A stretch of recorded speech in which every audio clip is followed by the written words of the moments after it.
focusing on organic produce for health reasons and for climate reasons. This is in 2004. And the second principle was that things had to be locally sourced as much as possible. Of course, there are certain things you cannot get here in Scandinavia, but as much as possible to use the local what you have to work within a 70-kilometer really radius. And the third one was how to reinvent traditional Nordic dishes, but with modern flavors and tastes. So on our tour today, we'll be focusing on Monica. Arla is the #1 producer of organic dairy products in the world. It's a very large producer. And but traditionally, where things you can buy in the supermarket, you know, your everyday cheeses and spreads and butter. So like this one to that one. All right. And they're all served, I'll let you know about all three of them. They're served with organic apple wine, so it's at 19%, and a tomato umami jam, which is with vanilla, rosemary, timian, and vanilla and tomato. The first cheese we'll be trying is here. It's called Haugus, and Haugus means, of course, we're land of Denmark. It's surrounded by water, so you have these themes of the ocean. And Haugus is that's the ocean, and goose is a kind of breeze. So it's called sea breeze, and that's aged 12 months. The third one we'll be trying is this little tiny one down here, which is called gnalling. And gnalling is a word in Danish that means kind of like a niblet, a little crumb that's left at the end of a meal on your plate. You know this little... Yes, this tomato jam. So with the nice Danish stew, and here they do a modern take on traditional smørrebrød. Of course, this smørrebrød word, which means the open-faced Danish sandwich, served on rye bread. And of course, rye bread is the ultimate staple of the Danish diet. Mushroom in thank you very much. With an artichoke cream. On pickled onions served with parsley on top, of course on a local Danish rye bread. The second one is a truffle egg salad sandwich with, of course, chives and fresh karse, which is watercress, I think, in English. Yes. Watercress, right? And this is a kombucha, and not a kombucha in that very like thick fermented drink. This is very refreshing with yuzu fruit, of course Japanese citrus fruit, and hibiscus flower, which goes really nicely with it. Which is of course a more modern. Eat it with a knife and fork. Yeah, then you eat it with a knife. And we'll be having a traditional smørrebrød lunch where we have a sit down with a fork and a knife. This is just more a quick modern take on some newer flavors. Okay, I'll try this one now.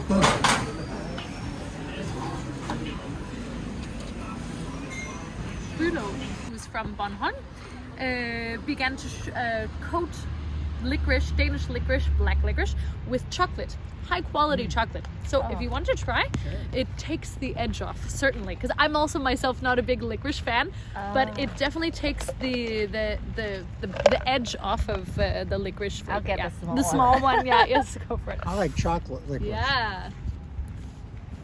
You can take the whole thing, so because then you really get to mix it all as you eat it. Yeah. It's so chewy in the center. Yeah, that's the licorice. That's the licorice. It's not bad. It's not bad. strong. Yeah. It takes the edge off, right? Oh yeah, he's beautiful. They're looking. They look for the people in the green. They know where it's at. Yeah. And they get peanuts. Yeah. They eat peanuts. But this is from Asia and Russia. There's no Danish licorice. Is there any licorice native to Denmark, or was it all imported? It's all imported. It's all imported. Then became just a popular type. What are those? Licorice. Wow.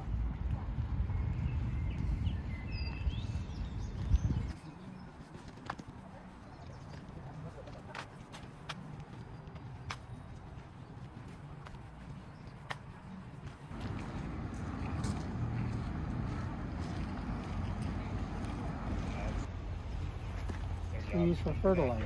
Cow dung. Oh, no wonder the soil is so soft.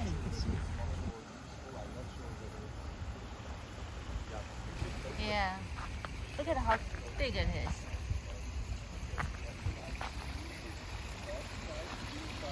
This plants are really smart.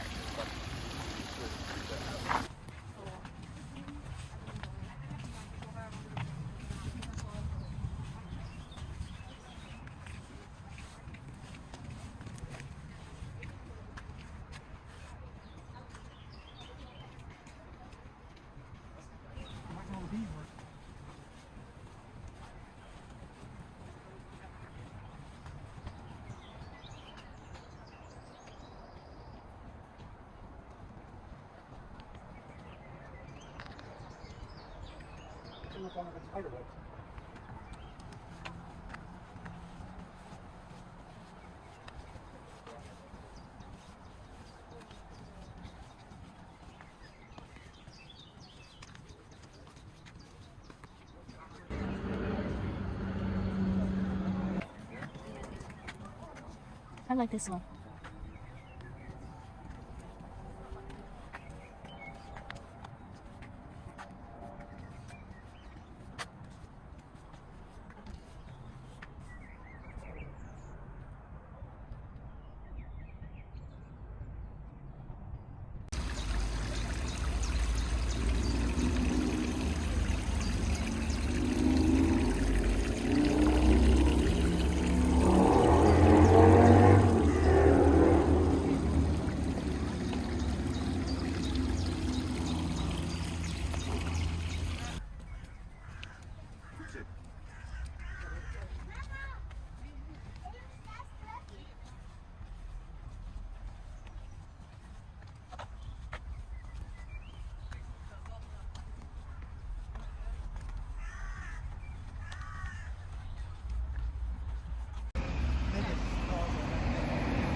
Oh yes, I've seen images of this. Yeah.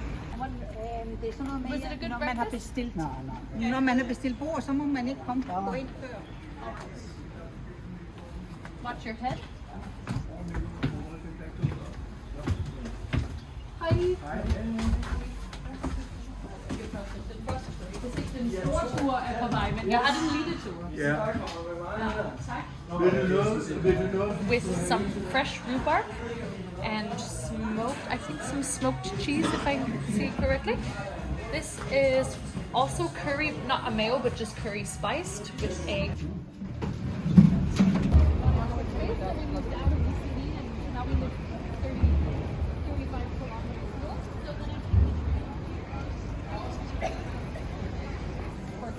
Another flower market. And of course now is the season of Danish strawberries, so you'll see lots of these. So I challenge you, maybe when you're out on a walk on another day, grab some Danish strawberries. Oh, what's the difference than others? Well, they're smaller and they're more like, you know, like sometimes you get the like small tomatoes that are more intense in tasty, flavor. I yeah. find they're very small, Okay. intense in flavor. I'll try it. They're very nice. Those are fig trees. Fig tree, yeah. They have fig trees. They have these color codes. So you see they're all circled in different colors. Blue is Belgian. The wheat beers are this light brown, where you see Ville. Then the dark blue is a lager. Pink is a mix of things. Yeah, porter, stout, brown ale. And then you have sour, which is green. And hopped / IPA, which is yellow. Let's go.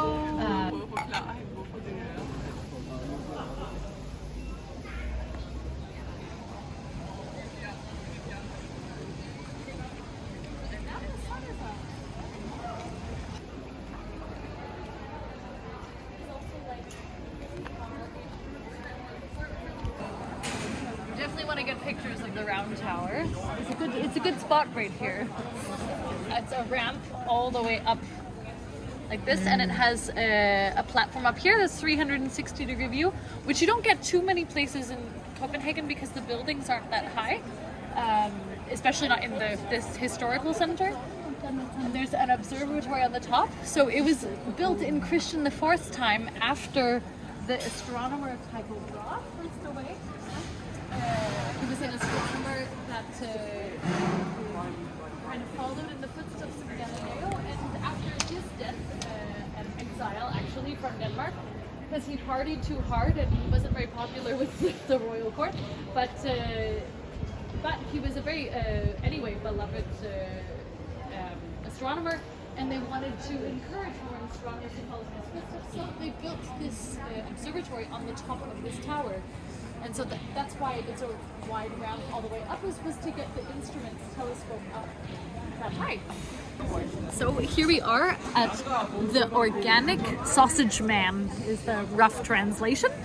Organic Sausage Man. So this is potato.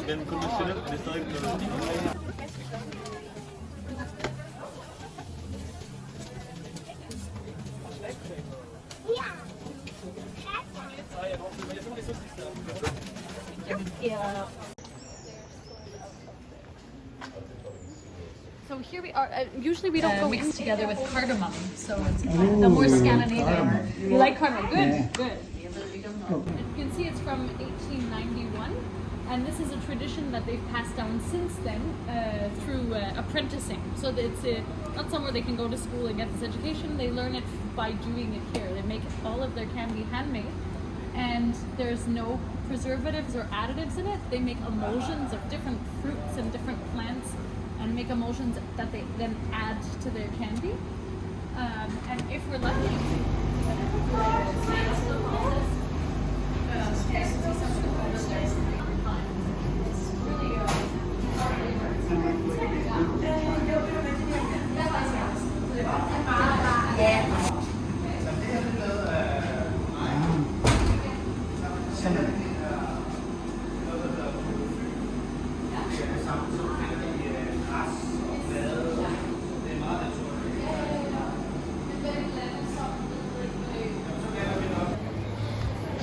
on this side, it's Summerbird.